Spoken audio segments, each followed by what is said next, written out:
ఆసుపత్రి లోపలికి వెళ్తే బెడ్స్ కొనడానికి డబ్బు లేదంటారు, మెషినరీ కొనడానికి సొమ్ము లేదంటారు, ఎమర్జెన్సీ మందులు కొనడానికి నిధులు లేవంటారు.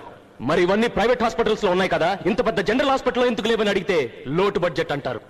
What mister health secretary, me department లో 43 కోట్లు లోటు బడ్జెట్ ఉంటే 7 లక్షలు ఆస్తుందని ప్రకటించిన మీ హెల్త్ మినిస్టర్ కి 70 కోట్లు ఎక్కడి నుంచి వచ్చాయి? Come on tell me. So డబ్బు ఉంది, దేర్ ఇస్ మనీ. పెరుగుతున్న మంత్రుల జీతాలు, ఫోన్ బిల్లులకు డబ్బుంది. పిర్రకి ఎర్రచీమ కరిస్తే విదేశాలకు వెళ్లి వైద్యం చేయించుకోవడానికి డబ్బుంది. ఏడాదికి ఒకసారి 750 కోట్లు ఖర్చు పెట్టి ఎలక్షన్ జరిపించడానికి డబ్బుంది. కానీ పేదవాడికి వైద్యం చేయడానికి మాత్రం డబ్బు లేదు. డౌన్లోడ్ మోజ్. ఆసుపత్రి లోపలికి వెళ్తే బెడ్స్ కొనడానికి డబ్బు లేదంటారు, మెషినరీ కొనడానికి సొమ్ము లేదంటారు, ఎమర్జెన్సీ మందులు కొనడానికి నిధులు లేవంటారు. మరి ఇవన్నీ ప్రైవేట్ హాస్పిటల్స్ లో ఉన్నాయి కదా, ఇంత పెద్ద జనరల్ హాస్పిటల్ ఎందుకు లేవని అడిగితే లోటు బడ్జెట్ అంటారు. What mister health secretary, me department లో 43 కోట్లు లోటు బడ్జెట్ ఉంటే 7 లక్షలు ఆస్తుందని ప్రకటించిన మీ హెల్త్ మినిస్టర్ కి 70 కోట్లు ఎక్కడి నుంచి వచ్చాయి? Come on tell me. So డబ్బు ఉంది, దేర్ ఇస్ మనీ. పెరుగుతున్న మంత్రుల జీతాలు, ఫోన్ బిల్లులకు డబ్బుంది. పిర్రకి ఎర్రచీమ కరిస్తే విదేశాలకు వెళ్లి వైద్యం చేయించుకోవడానికి డబ్బుంది.